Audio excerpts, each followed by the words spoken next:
Joe Biden, after visiting Israel and expressing complete solidarity and support, has given out a comment.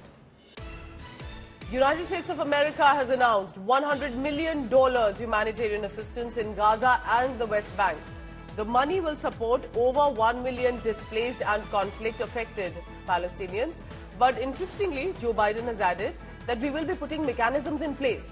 So we are sure that this aid reaches those who are in need, not the Hamas terror groups or other terror groups as well.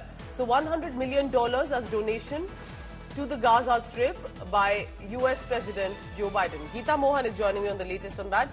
Geeta, that's also an interesting statement that is coming from the US President. What could be the reason that US has decided to send out humanitarian aid to Gaza while simultaneously expressing support and solidarity to Israel? Well, a very important point over here, Israel says that unless and until the hostage crisis is over, there can be no humanitarian aid. Yesterday we were discussing all through the day about the food and water maybe that will be allowed to pass. Electricity certainly not, only for the desalination plants, according to the Israeli DCM here in New Delhi. But we just it seems quite clear now that Israel has a plan. Says that humanitarian assistance is conditional. It is conditional upon the fact that hostages would be released.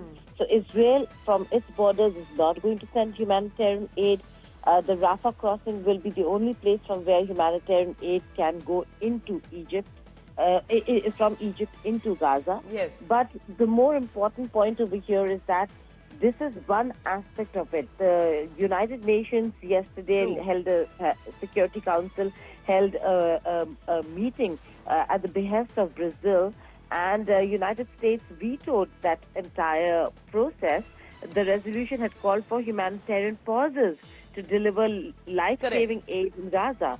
So at the end of the day, every country uses veto to its advantage, even at the United Nations. And this time around, it is to ensure there is no humanitarian aid for Gaza. That's right. So UN, remember, has 5 permanent members: Russia, China, UK, US, France, and they've been known to kind of, as and when resolution suits them or their allies, that is when they push for it. But this time, at least a humanitarian aid that can go into Gaza from United States of America via Egypt. So there are routes that are opening up, because clearly you do not want more people dying while this conflict is on. Thank you so much for now, Geeta Mohan.